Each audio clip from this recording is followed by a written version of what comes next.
Assalamualaikum warahmatullahi wabarakatuh. Perkenalkan, kami dari kelompok 7 yang beranggotakan saya, Arum Fitri Cahyanti, rekan saya, Rina Fitrianingrum, Laras Setia Fortuna Anggraini, dan Fajaria Dotul. Di sini kami akan mempresentasikan mengenai karya ilmiah dengan judul Pengaruh Arus Kas terhadap return saham perusahaan Go Public pada industri food and beverage. Latar belakang.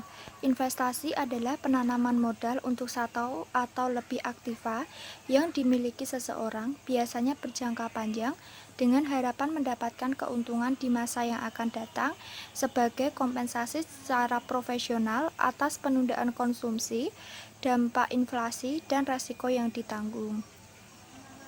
Laporan arus kas merupakan ringkasan dari penerimaan dan pengeluaran kas perusahaan selama periode tertentu. Laporan arus kas diklasifikasikan menjadi 3, yaitu arus kas menurut aktivitas operasi, investasi, dan pendanaan. Perusahaan food and beverage merupakan salah satu contoh dari sekian banyak yang bergerak di bidang produksi makanan. Industri food and beverage bersifat sangat resisten terhadap kondisi pasar. Resisten yang dimaksud adalah perusahaan food and beverage sangat bertentangan atau berlawanan dengan kondisi pasar yang terjadi. Rumusan masalah. Yang pertama, bagaimana arus kas operasi dan pengaruhnya terhadap return saham. Yang kedua, bagaimana arus kas investasi dan pengaruhnya terhadap return saham. Yang ketiga, bagaimana arus kas pendanaan dan pengaruhnya terhadap return saham. Landasan teori. 1. Arus kas operasi dan pengaruhnya terhadap return saham. Salah satu penelitian yang menguji hubungan antara arus kas operasi dengan return saham dilakukan oleh Pradono dan Kristiawan 2004. Berdasarkan hasil uji T, dapat disimpulkan bahwa arus kas operasi memiliki pengaruh yang lebih signifikan terhadap return saham. Kedua, arus kas investasi dan pengaruh terhadap return saham. Arus kas investasi dapat memberikan sinyal positif kepada investor mengenai kemampuan perusahaan dalam perluasan usahanya. Semakin banyak investasi yang dilakukan perusahaan, maka sinyal baik bagi investor untuk memprediksi kemampuan menghasilkan kas di masa yang akan datang. Sinyal baik ditunjukkan adanya meningkatnya harga saham yang dilakukan dikarenakan adanya aktivitas pembelian saham perusahaan yang meningkat. 3. Arus kas pendanaan dan pengaruhnya terhadap return saham. Salah satu penelitian yang dilakukan oleh Widya Trisnawati 2013 menghasilkan bahwa arus kas pendanaan berpengaruh terhadap return saham.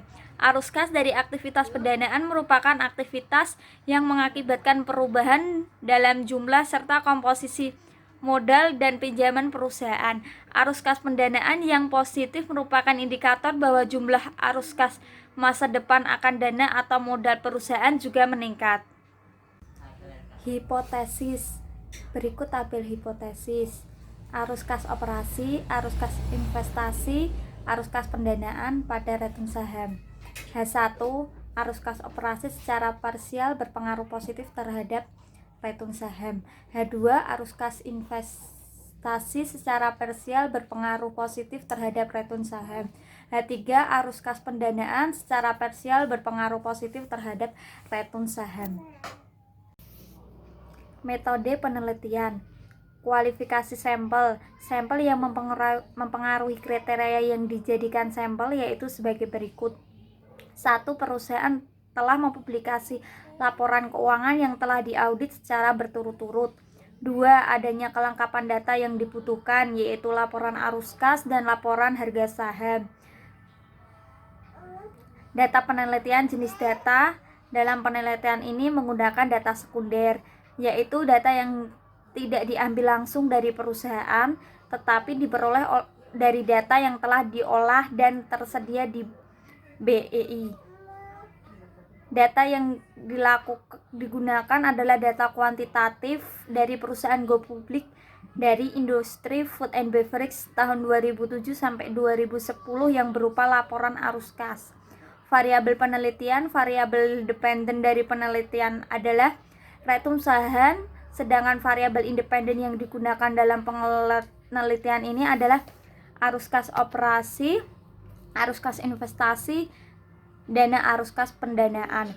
Alat analisis untuk menguji pengaruh arus kas operasional, arus kas investasi, dan arus kas pendanaan terhadap return saham perusahaan go publik pada industri seafood dan beverage digunakan model regresi linear berganda atau multiplied regression.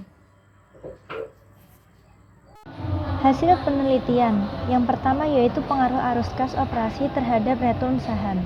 Pengujian dilakukan secara parsial dengan menggunakan uji T dari tabel 4.3 menunjukkan bahwa arus kas operasi mempunyai nilai T hitung minus 0,838 lebih kecil dari 1,676 atau signifikan 0,405 lebih besar dari 0,05. Hal ini menunjukkan bahwa arus kas operasi memiliki pengaruh negatif terhadap return saham. Tidak berpengaruhnya arus kas operasi terhadap return saham dikarenakan bahwa investor belum terbiasa dengan komponen arus kas operasi yang relatif baru untuk menganalisis kemampuan perusahaan di masa depan. 2. Pengaruh arus kas investasi terhadap return saham. Pada tabel 4.3 menunjukkan bahwa nilai IT hitung minus 1,741 lebih kecil dari 1,676 atau signifikan sebesar 0,087 lebih besar dari 0,05, yang berarti bahwa arus kas investasi tidak memiliki pengaruh positif dan signifikan terhadap return saham. Pada tabel 4.3 menunjukkan bahwa nilai T hitung minus 1,741 lebih kecil dari 1,676 atau signifikan sebesar 0,087 lebih besar dari 0,05, yang berarti bahwa arus kas investasi tidak memiliki pengaruh positif dan signifikan terhadap return saham. 3. Pengaruh arus pendanaan terhadap return saham. Pada tabel 4.3 menunjukkan bahwa nilai T hitung sebesar minus 1,542 lebih kecil dari 1,676 dengan signifikan 0,129 lebih besar dari 0,05, yang berarti bahwa arus kas pendanaan tidak memiliki pengaruh positif dan signifikan terhadap return saham. Kesimpulan yang pertama, arus kas secara simultan tidak berpengaruh signifikan terhadap return saham. Kedua, arus kas operasi secara parsial tidak berpengaruh positif dan signifikan terhadap return saham. Ketiga, arus kas investasi secara parsial tidak berpengaruh positif dan signifikan terhadap return saham.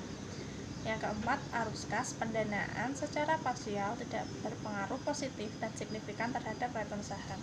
Saran peneliti berikutnya diharapkan dapat memperpanjang periode pengamatannya dan menambah variabel untuk diteliti agar hasil penelitian yang diperoleh lebih maksimal.